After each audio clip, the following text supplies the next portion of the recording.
Hi, I'm Angela from 𝗵𝗪𝗽𝗍𝒟crystals.com and I make healing crystal jewellery.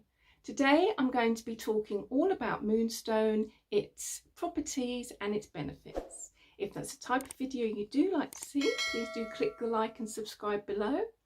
And if you want to see my healing crystal jewellery, please do pop over to 𝗵𝗪𝗽𝗍𝒟crystals.com and have a browse. Thanks very much. So we're talking about Moonstone today. So this is a brown moonstone and this is a white moonstone. So the composition of moonstone, it's a mineral that contains sodium, calcium, aluminium, silicate. It's part of the feldspar group and that's why it's got this pearly opalescence. It's called a Schiller sheen, and that is caused by light diffraction within the layers. The range of colours is quite wide, so you can get white, which is here, you can get pink, you can get grey, peach, brown or green.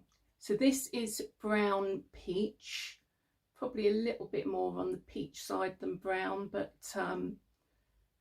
definitely within those two colours. So you can see there's quite a bit of variation with the colours. It's got a really rich history, moonstone. There's a Hindu legend that it was formed from moonbeams. I love that. It's so ethereal, isn't it? It's also thought that if it was held in the mouth, you'd be able to see the future. Ancient Romans said it was formed from drops of moonlight, so it's always got this connection to the moonstone. And it was thought by Romans that the goddess Diana could see in every stone and she would bestow luck on the beholder. It's a birthstone of June, so it's really quite a nice present to buy if you've got somebody that has a June birthstone. And it's also associated with the zodiac signs Cancer, Libra and Scorpio. I wouldn't, as I always say this, I wouldn't put too much strength into zodiac associations or birthstones. If you like the properties, get it. It's basically just perhaps a little bit stronger with these associations, but I wouldn't let it stop me from buying it. I'm April birthday and I wear it all the time. It's my favourite stone. The solar plexus chakra is the chakra that's associated with it, so it's very good for opening up the solar plexus and healing it. So if you want to work on that, I've got a video on that, and that is with peach moonstone, so I'll pop a link in the description for you. So the properties, so I'm doing my top 5 properties today, so I thought I'd sort of narrow it down a bit. So my property number 1, which I think most people are really interested in this property, is that it's believed to be the stone of new beginnings. And Moonstone is supposed to help your life by encouraging these new starts and to welcome these changes in with calm and positivity. So it helps you to keep calm in change and keep positive. So it helps to attract these positive new starts, new beginnings. If you're starting a new project, new house, new job, people really like to wear moonstone during these periods. The second property, and which is what everybody loves about it, is a stone of good fortune. It's said to attract success and fortune, both in love and in business. So it's great for quite a few areas of your life, really. And you can amplify these properties by wearing and meditating with it. And you can focus on your positive changes that you want to make and you want to manifest in your life with wearing the moonstone or holding the moonstone with you. I quite like to wear pendants and hold them in my hand while I'm manifesting. and you can imagine your aura absorbing these vibrations of the moonstone while you're wearing and holding it. I'll be doing a Reiki healing with moonstone next week, so you'll be able to absorb the energy of moonstone when I do that, so be perfect if you're manifesting new beginnings. The third property I want to talk about is the link to emotions. Moonstone is rich with this link to the moon, and this is causes a link to emotions. The moon does tend to affect our emotions. There's been lots of studies where full moon, there's lots more mental health cases, lots more crime, lots more emotions in ourselves, whether they be negative or good, but our emotions run higher during a full moon. So there is definitely some link. Obviously nobody can really explain why, but there's definitely been a link over the years with the moon and emotions. And so it's logical that a moonstone will also have this strong link to emotions.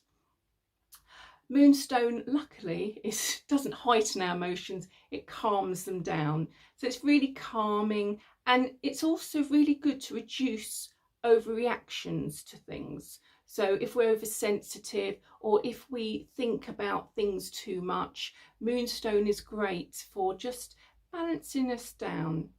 It's also supposed to increase patience. It's also said to increase our objectivity. And as I said before, emotional balance. So it sort of smooths us down so we don't get these highs and lows with our emotions. If you're working with moon magic and things like that, to keep the moonstone around with you, because you can sort of heighten your emotions if you're really linked into the moon, and moonstone will just calm you down and not allow you to have these peaks and troughs. Right, the fourth property that I want to talk about is it's supposed to help you discover your life's purpose. So if you're a bit lost and you don't really know what direction you're heading, working with moonstone is really good for this. And this is because it's a high frequency stone. So it allows you to higher your frequency of your aura, your energy, and therefore help you to align to your higher self and your true path in life. Wearing moonstone regularly and working with moonstone will help guide you gently towards your path.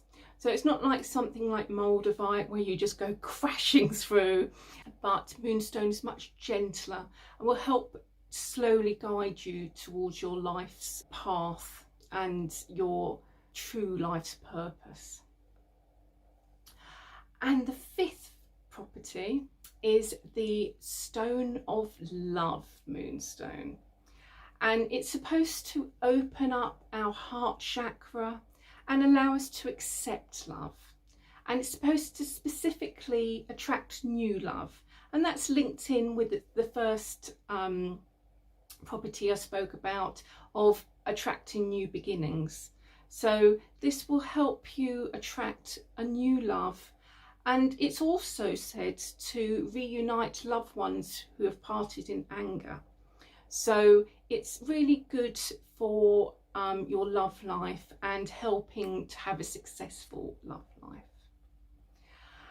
And finally, the thing I want to talk about is moonstone in Feng Shui. I always try to include a bit of Feng Shui because it's really nice to know where to place our crystals around the home.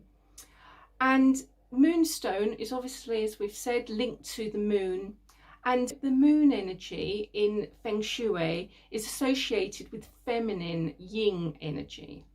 Yin energy is said to be linked to emotions, intuition, and creativity.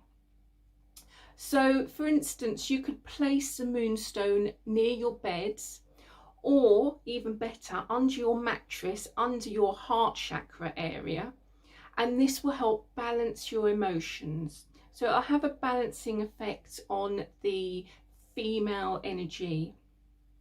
And the other thing that it's supposed to help with is creativity, which is also a feminine energy.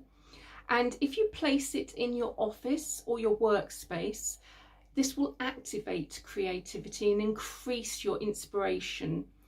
And this can cause inspiration in your career and for a work project.